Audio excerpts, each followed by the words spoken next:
viewers, and so welcome to my second run on F1 2013, the Classic Edition cars. This time it's Nigel Mansell's 92 Williams round the current Silverstone racetrack. This time I have the sound up and manual gears, which is much more comfortable for me, so I can actually really discover the handling. I think the first video was just getting a feel for it, obviously running in silent. There wasn't really much I could do to really push the car there, but now I've got more comfortable around it and I can put in some laps and really see where the speed is. So going too wide there, and on the power through Woodcott.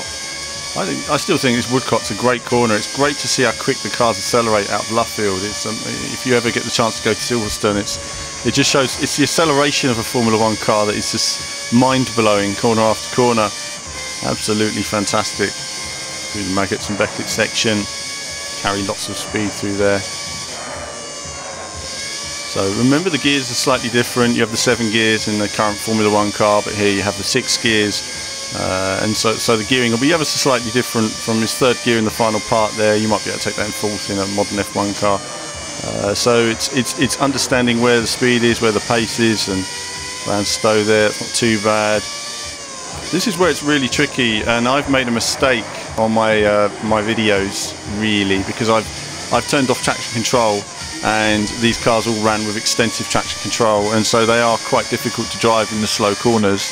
That would be an understatement at the moment, but I don't think it's all just down to the handling. I think it's somewhat down to the firmware on the wheel as well, which I'm going to come to on another video. And so I've already fallen behind on this one, so I think I give up on this lap and we'll start a new lap now. So we'll just get to the end of straight and then we'll start a new lap. Okay viewers, so here we are then, starting a new lap now. I just thought, no, you know what, I'm not getting anywhere on that. I've got limited time to get these recordings done, and I want to at least put in some speed. Let's put in more respectable lap than we've had so far. So we've had some laps in practice on GT Academy when it comes to Silverstone recently, so if you've been playing that, this corner here is pretty much flat in this F1 car. You can just throw it in there as long as you hit it right. It's probably flat, maybe never so slight lift. You're not even fully lifting. This is always tricky, isn't it? These slow corners, especially when you've got cars with lots of power. Second part's always tricky again, connecting that with the apex. It's always earlier than you expect actually. The car always seems to understeer around it a little bit. So I'm behind my personal best I set earlier. I did some laps without the camera recording because I thought the camera was recording and it wasn't, so we missed a few, but I thought I'll come back at that and put in a better lap for you guys and just set a best one for the session. I can't get bored of driving this car on these tracks. Just to note, actually, this is an in development sort of version. It's not finished yet. They haven't done the cockpit on this particular car yet. It will be in there. All the cars will have a cockpit, so there's no need to worry about that. But there's an early version. It's still yet to be implemented on this particular car. I'm overdoing it a bit on the curbs, but you know, it has to be done. We're trying to find some more time now as we push down the hanger straight in towards Stowe. Nice sunny day. So graphically, what do we think so far? Very nice. Graphics are nice. Handling feels good. Feels reasonably intuitive for me so far. Certainly there's light from 10 to 11, 11 to 12, 12 to 13. There's always little refinements in there in terms of handling. Just in terms of the way the cars slide and feel a little bit more natural. A lot of work in this version has gone into AI. We haven't seen that yet, but certainly it sounds very interesting indeed. For me, I'm just hot lapping in these videos. This is what the demo was offering, but I am enjoying the challenge of trying to find the performance in these cars. Such a wonderful era of Formula One, a classic era. Why was it classic? You know, people look at eras and they say, oh, you know, surely groove tyres. No, groove tyres was the worst era of Formula One. It took the driving away from the driver and it gave it to the aerodynamicists and the people who make the cars, basically. The drivers were just a passenger going round and round. At least back in these days it was more about mechanical grip, and obviously the aerodynamics were getting more advanced all the time. But you had these top drivers, they'd worked their way from the ground up, and it really was a very, very competitive era. But it was also an era where, yes, money would help you in terms of developing the car, but if you were very talented at designing and developing, you could also make a difference as well.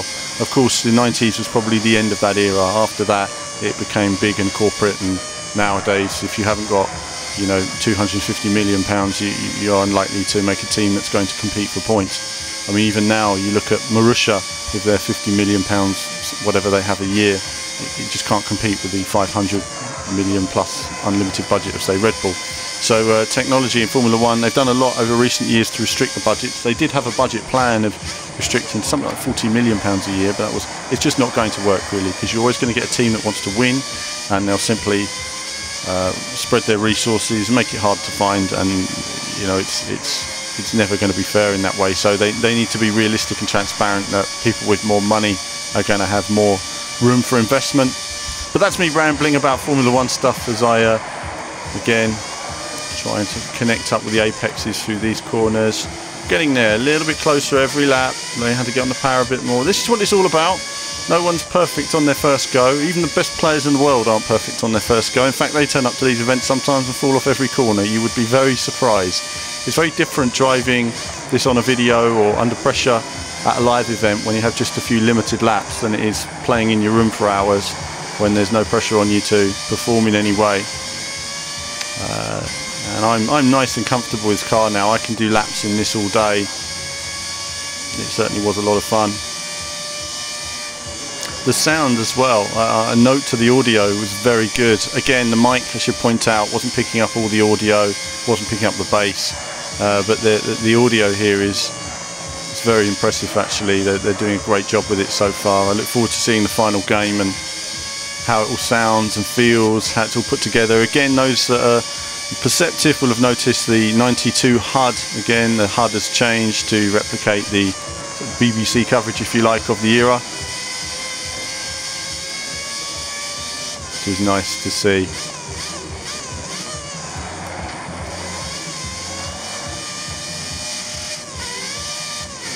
Actually, Silverstone, it would be nice if there was an older Silverstone in the game as well, actually, because Silverstone has changed quite a bit.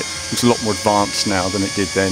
Back then, you know, that was just a grassy knoll on the left there. I used to go to the Grand Prix and get sunburned. But it was a great day out. It always is going to a Grand Prix, and there's always lots to see and do around. There's a nice atmosphere around the British Grand Prix. And of course there are lots of other tracks in the game as well, and I'll be talking about it in other videos, but there's going to be obviously Brands Hatch, classic Brands Hatch, classic Imola, classic Jerez in there as well, and Portugal. So there's lots to look forward to in terms of the classic content, and still more to be revealed. I spied with my little eye some extra content they haven't announced yet on their trailer, which probably won't be public, but certainly it looks good. Lots of great drivers on the way, so it hasn't all been announced yet.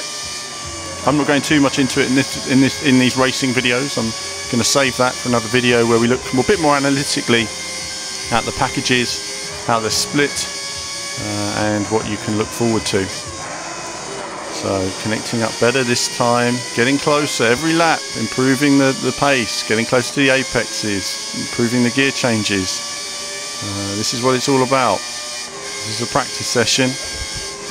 It just shows, you know, in any F1 car they do several practice sessions, they tune the car, they improve it through the weekend, but at the end of the day nothing makes up for experience and lots of laps. This section's always a pain, isn't it? Anyone who plays Silverstone will know that getting that final chicane right, look at that, did really well through the lap and then messed it up on the final chicane. I took too much speed through the first section and that was it. It was the end of that particular lap. But either way, we set a new personal best time there, and I hope you enjoyed that little run of Silverstone. As ever, there'll be lots more coverage from me very soon, and lots more detail to come as well. And if you have any questions of stuff you would like to see, do throw those at me, and on a later build we'll investigate those further. But you can see other Formula One videos here that we've got on the channel. Do check those out, and as ever, there'll be more from me very soon.